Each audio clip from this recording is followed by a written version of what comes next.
안녕하세요. 하루 필수 말씀 충전 하필 큐티 조종환입니다. 오늘 함께 나눌 하나님 말씀은 역대상 5장 1절에서 6장 81절까지 말씀입니다.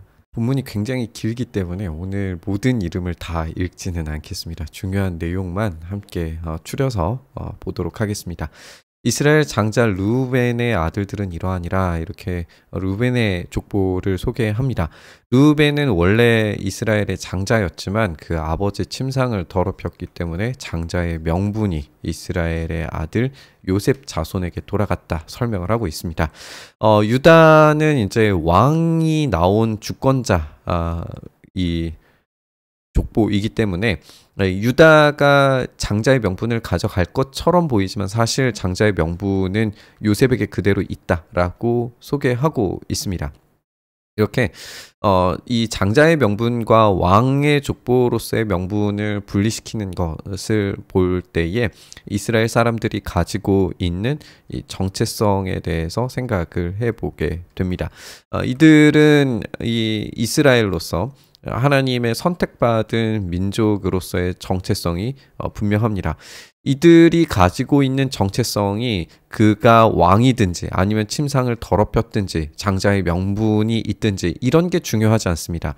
오로지 하나님의 선택에 따라서 하나님께 순종하느냐 안 하느냐, 이것만이 이스라엘 백성이 살아남을 수 있는, 또 하나님의 그 약속에 따라서 땅을 넓히고 또 하나님께서 주시는 복을 얻고 하는 것에 관련이 있는 거지, 장자의 명분이 있든지 없든지 또 그들이 실수로 말미암아 이 끔찍한 죄악을 범했든지 아니든지 그가 왕이든지 아니든지 결국에는 순종하느냐 불순종하느냐, 이것에 따라서 결론이 나게 돼 있다 라고 하는 것을 오늘 본문 가운데서도 우리가 살펴보게 될 겁니다.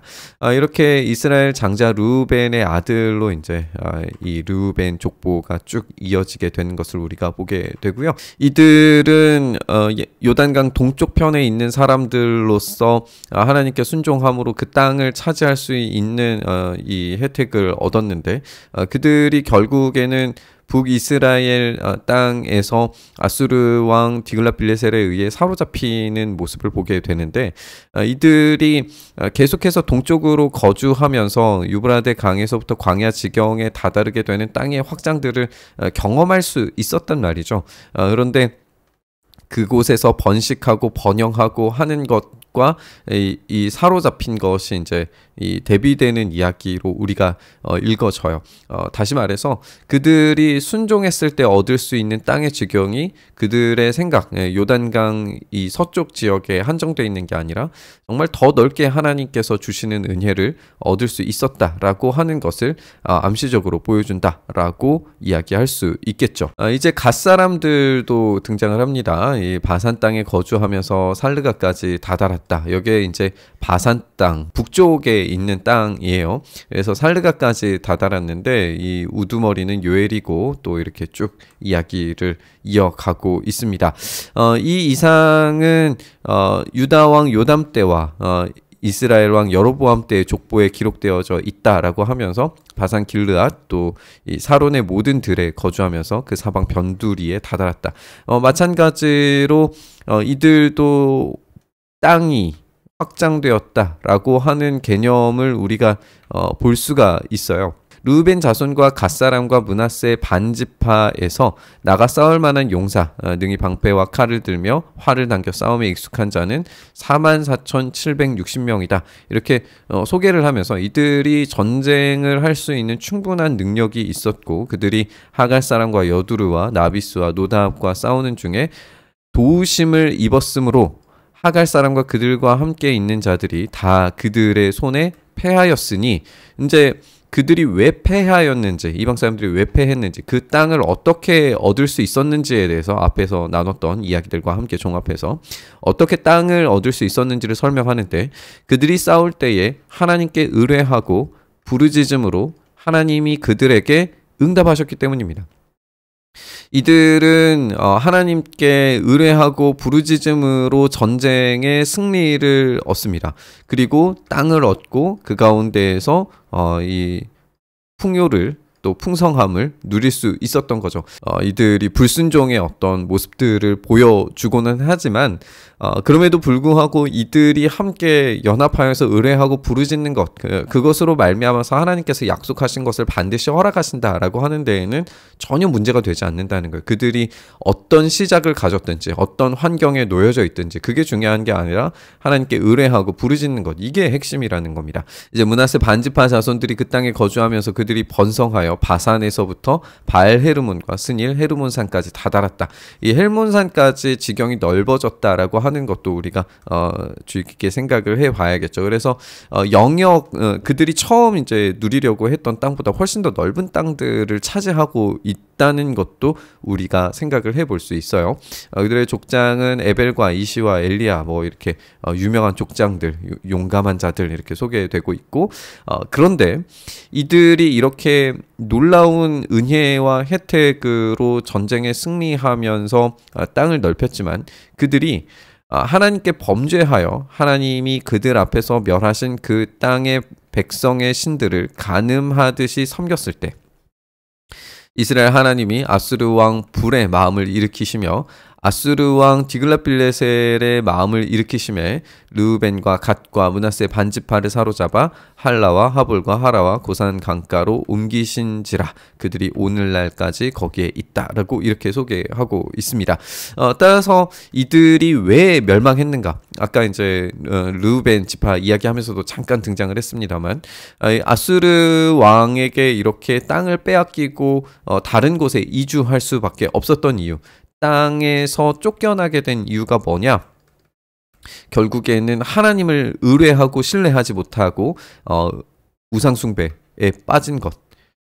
이것이 이들이 땅을 잃어버리고 쫓겨난 이유라고 하는 것을 아주 분명하게 이야기하고 있어요. 그렇다면 이제 회복을 위해서는 어떻게 해야 될까를 생각할 때 아주 선명한 답이 나옵니다. 그건 뭐냐면 우상숭배가 아니라 하나님께 예배하는 것을 회복해야 된다라고 하는 결론이 나게 되겠죠. 그래서 이 예배 회복을 위해서 레위 지파 자손들을 소개하고 있는 걸 우리가 보게 됩니다. 레위의 아들들은 게르손과 그핫과 무라리이고 이들의 이름들 또 가까운 어떤 족보들은 우리가 다른 데에서도 제사장 직분을 맡기는 사람들에 대해서는 계속적으로 소개되고 있는 본문들이 존재를 합니다. 그래서 우리가 많은 이름들을 여기에서 확인을 해볼 수 있죠. 그리고 쭉 이제 이어가다 보면 이 아사랴라고 하는 인물이 나오는데 솔로몬이 예루살렘을 세운 성전에서 제사장 직분을 행한 자라고 이야기하면서 우리가 역대상 이 족보 가운데에서 계속 이 성전에 대한 관심이 지대했다라고 하는 점을 다뤘었는데 이 성전에서 제사장 직분을 행한 자에 대한 족보가 계속 이어지면서 이 성전이 회복되면서 누가 예배를 드릴 수 있는 자격이 있는가 이런 것들을 생각하게 만드는 족보라고 우리가 생각을 해볼 수 있을 거예요.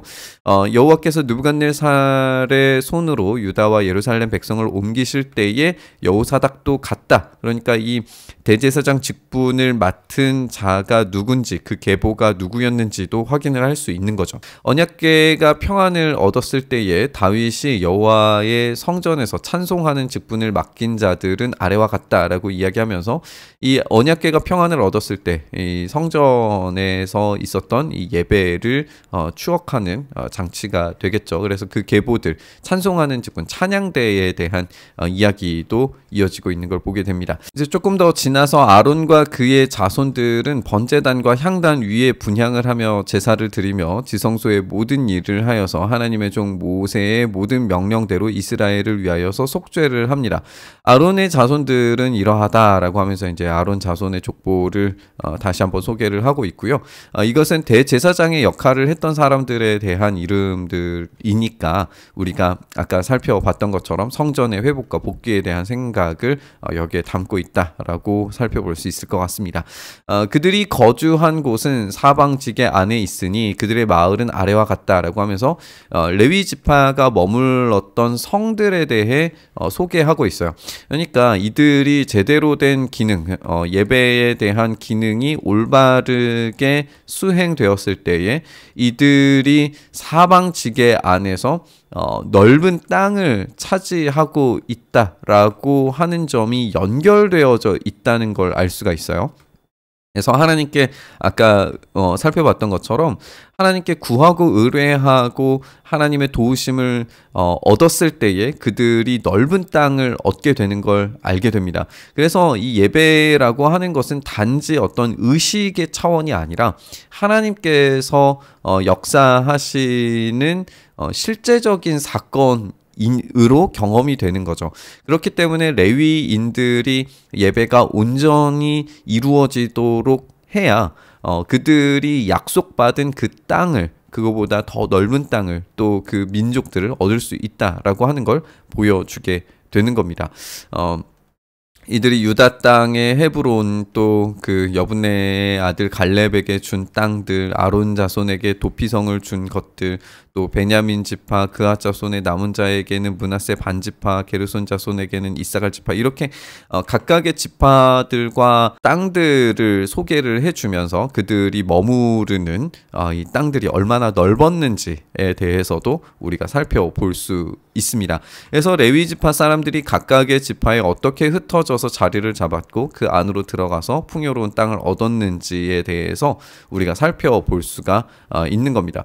결국 하나님과의 관계 회복, 하나님께 의뢰하고 부르짖는 그 예배가 회복되었을 때 이들은 약속된 땅과 자손의 풍요로움의 확장을 결국 경험하게 된다라고 하는 걸 우리가 볼 수 있게 되는 거죠. 우리가 함께 살펴본 것처럼 예배를 드린다는 것은 실제적인 삶과 직결되어져 있는 겁니다.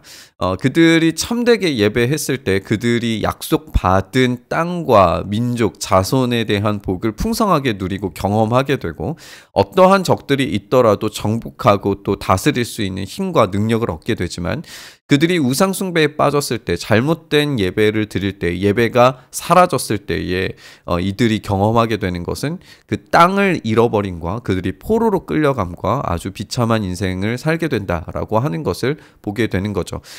이 책을 읽고 있는 포로기의 사람들이 그래서 어떻게 예배를 회복해야 될까에 대한 인식을 가졌을까, 그것을 우리가 살펴볼 수 있습니다. 또한 마찬가지로 우리도 또한 예배라고 하는 것이 우리의 실제적 사건으로 경험되어야 하고, 주님께서 실제로 우리의 삶에 신실하게 일하신다는 것으로 이 예배가 경험이 되어야지, 어떤 의식적인 습관적인 것으로, 의례적인 것으로 우리가 예배를 경험하게 된다면 우리는 하나님의 도우심, 하나님의 일하심, 하나님의 전쟁을 경험할 수 없게 될 겁니다. 우리가 진짜 우리의 삶 가운데 일하시고 역사하시는 하나님을 온전히 누리기를 위해서, 그 안에 머물기를 위해서 우리의 온전한 예배, 신실한 예배, 우리의 온 마음을 다한 예배가 드려질 수 있기를 바라고 소망합니다. 그런 예배를 우리가 다시 한번 생각하고 또 기억하면서 우리 묵상의 자리로 나아가시죠. 주님, 그렇게 우리가 참된 예배를 회복할 수 있게 하시고 예수 그리스도 안에 올려지는 참된 예배가 우리 안에서 드려질 때 우리에게 신실하신 하나님의 일하심과 역사하심이 지금 여기 우리의 삶 가운데, 오늘의 삶 가운데 경험될 수 있도록 역사하여 주시옵소서. 그 일 행하시기를 간절히 바라고 소망하며 우리 주님 예수님 이름으로 기도드리옵나이다. 아멘.